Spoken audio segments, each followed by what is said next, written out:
Hi, I'm Rick Subel. I'm the artistic director for the Cavaliers Drum and Bugle Corps. When speaking with Daniel, I think what was important for me was to actively be a part of helping put together an incredible group of people who are not only talented, who are not only fierce competitors, but are also just joys to be around. The overwhelming emotion at the beginning was excitement. The team is just unbelievable. The entire roster from top to bottom is filled with individuals who are creative, just a long history of experience in the drum corps activity that was really exciting to be a part of. Part of the challenge of teams of this size and of this many backgrounds is being able to bring everyone together in a way that's homogenous and allows people to succeed and do their best work. It's been pretty exciting working with the new design team. Collaboration and the communication and the preparation throughout the off season has really been pretty awesome. 3 calls a week, caption head calls. So it's been a lot before even the students have moved in. So it's been pretty cool. When you bring in designers, you can never look at any one person like they're the unicorn that's going to do everything. Everything in this activity is a team effort, just as it is on the field. But what was important for me was to have a structure working on down through that tree, that there is leadership in every portion of that design conversation. Bringing on Lindsay Vento into this process is important to me. I think in the activity in general, to have a wildly talented, immense-spirited female designer is huge. I think it's inspiring, but she kicks butt all the time. When you're putting together a program for a corps that's 77 years old, and the nostalgia and all of the things, you put all your time and effort and energy into getting it right. And I think I knew after the first few meetings that I personally made the right decision of jumping on the team, because everybody on the screen didn't want to just artistically get it right. It was, what do the Cavaliers need right now? What do these gentlemen need from us right now? What does this corps need from us? And then where do we take this in 3 to 5 years? Kevin Shaw as the music coordinator. I've worked with them both before. It's an effortless following of where that person is saying or where they're coming from. And bringing on Jay Bocook to the musical arranging team for the brass is huge. We talk about creating identities visually, musically. It's, you can hear it in the parking lot and know exactly who wrote that. And, Jay brings with him a historical level of experience and very smart, very creative, but also has worked with Kevin before. Kevin working with Lindsay. You see where this is going. We've all worked with each other in different facets. Yeah, when it comes to the planning of the show and the music, we really took a very organic approach in terms of, we built a huge Spotify playlist of things that we all just love and would love to see on a field. And we spent a lot of the early part of the season not being so much in program conceptual land. We spent a lot of the preseason really getting to know each other on that next level of what do we want to say emotionally this year, right now. And so we were able to have a lot of meetings, and a lot of discussion, and a lot of kind of round tables where we were able to listen to things and imagine, what could this look like? What could this sound like? And as we went through that process, I think that natural filter led us to the pieces that we've selected this year, where every single piece that we've picked for the show, I think at one point or another, everyone got really excited about it and saw a vision for how that could look and sound on the field. And then once we kind of figured that out, I think the program just came into being. Yeah, that's well said. It is a process of imagining. It's really imagining sight and sound, and then hopefully using your experience and knowledge and past history of, could this be that moment? By the time it was all synthesized, the stuff we came up with could be imagined in a way that these young men could really bring to life on the field. And that's what gets you the most excited. And then finally, bringing Pete Weber back to the Cavaliers, it's that very streamlined geometric look, able to handle lots of complexities and complications. He had all these ideas about what we could do and how to best effectively make this great. And it finally came down to, well, Pete, I think you're the one that needs to do it.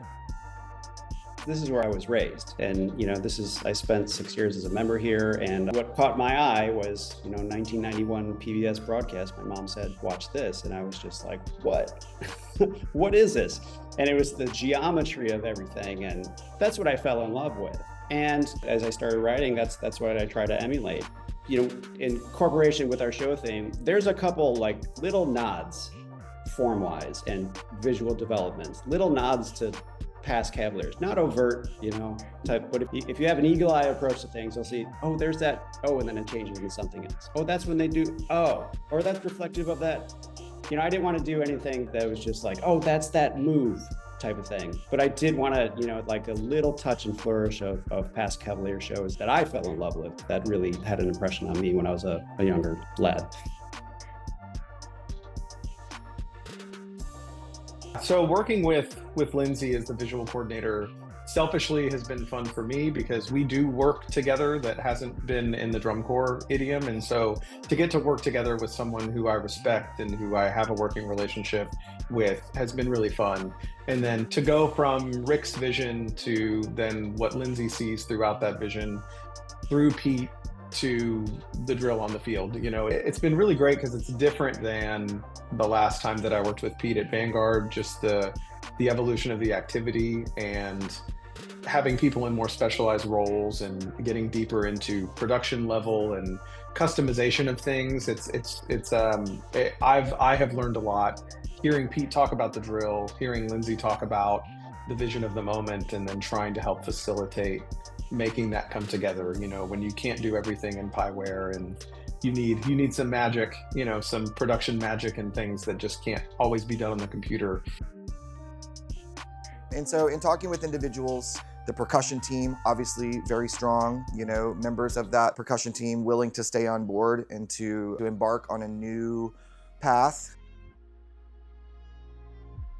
It started with the off season. We got the whole staff together, the entire percussion team. We rented a cabin out in the woods, and we, for a weekend, we just talked about what do we want this to be? What music do we like? What styles do we like? What technique approaches? What's our sound? What's the new version of this? Because, at Cavaliers here, you have a pretty big responsibility with the history of the percussion program. I mean, you go back to the list of people that have been kind of the staples of what the program is. There's big shoes to fill. One thing we all agreed upon is that we all wanted to be accessible and we wanted to be fun, and that we wanted to do something that was universal. So you can appreciate it as just an average fan that maybe just likes drum corps but isn't really a student of it, or that can be as deep as other designers or people that have been around the activity for decades and wanted it to be the type of show that, regardless of how you come into it as an audience member, you can walk away enjoying it.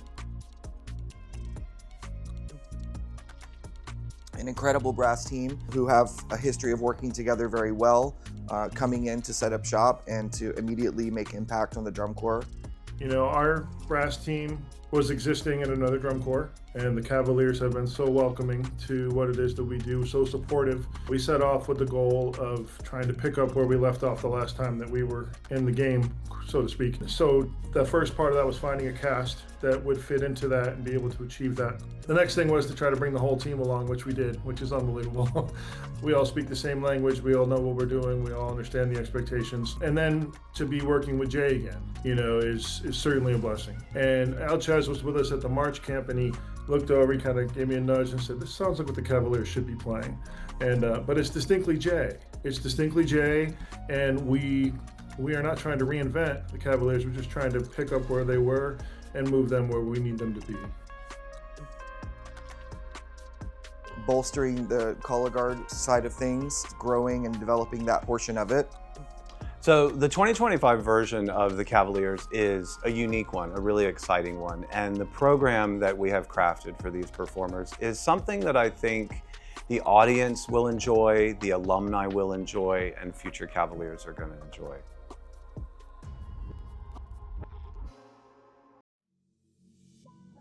And just overall, visually making it feel like the Cavaliers. It was important for me to have alumnus and incredible teachers who've worked with the Corps and are band directors and do all of that, but people who have been a part of the Corps through decades to come back and share with those members of what it's like to be a part of this drum corps. And so the body of work that's always been the Cavaliers is huge and important, but there is an essence to a Cavaliers program that is whip smart, clever, sometimes cheeky, super fun, very artistic, and explorative of the tools of what we design with. And so for me, designing something with clarity, with that same kind of essence, was important, that it feels like a Cavalier show, and it's identifiable like that. You know, we tossed some ideas back and forth at that early meeting, Kevin and Lindsay and I, just to see how I say this and you say that, response and call and response and that sort of thing. Things happen in conversation. Sometimes someone says a word and it's like, that's very clever, let's stay with that for a second. And somewhere in the conversation, someone said it's less about change and it's more of a shift. And the idea, that word kind of stuck in my head, of shifting and shape-shifting, it all kind of was rolling around as a seedling of a thought. We put a pin in that and let it sit there for a second. And we talked about other facets, like what if there was a unifying element to the costuming so that you kind of couldn't tell who was who at times, and we just treated it sort of like a contemporary dance piece, you know, borrowing that word shaping, you know, thinking about the musical team that we have and just, you know, their ability to create rah-rah stand-up cheer and throw babies, but also just elegance. Having props that add to the show design, that create parameters for how you can utilize them, that open opportunities for how you can explore with them, but also have multifaceted capabilities. They don't just do one thing, they're able to do multiple things throughout the course of the program, so that they were also able to kind of shift shape. And then we go through the musical explorations. Well, what about this? Does it sound like this? How does it start? Does it feel like this? And then we start to map out the scripting of the show. We would like for the journey to do these things. You know, the music was laid out so easily that the visual would write itself. The visual was laid out so easy that the production and choreography would write itself. I think that we've managed to come into spring training with an incredibly planned musical book, an incredibly planned visual program, and I think it's doing all of the vision that we set out for it to do in the beginning. Physical shaping, obviously the body, exploring shapes of the body, exploring shapes of speed and musicality. I think, you know, when you talk about musical shaping, that's one of the highest regards you can give to musicians who are able to not just play the notes well and very clean, but to create an emotional feeling by how much they're able to shape the musicality of the dynamics and those sorts of things.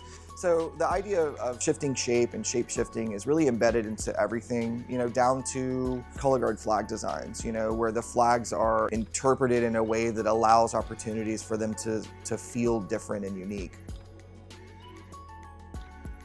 We thought, well, this is a great opportunity to have the flags be a part of that idea. And so you'll see some unique shapes in our flags throughout the production. And it's been an intriguing and exciting endeavor to teach the performers how to manipulate these in new ways, and they're weighted differently and they fly in the air differently. Some have a little skinny flag, some have a big hole in it, some are really long and big by the time you get to the ballad. So hopefully the audience will dig into that and enjoy, you know, the brevity and the depth and range that we offer through the program. And so coming into spring training, what I was most pleased with was just how eager the students are to dive into what we do. You know, challenging things maybe they've never explored before, whether it's visual challenges or musical challenges, but the spirit of them recognizing that the work is worth it. You know, we are going to work hard on this thing because it's really cool. It's us inspiring each other to get the most out of the moment. You know, I love those sort of crafty moments where you may not know exactly what it's going to be, and to say to them, this is what we're trying to get it to do. And you go through this exploratory process where they become part of that creative process is really cool. I think it helps them grow in maturity as performers, to not just stand there and be told what to do all the time, but for them to actively feel creative. For me, it only adds to what I think is the best feeling, is at the end of the season when all of us can look at each other and say, look what we've made together.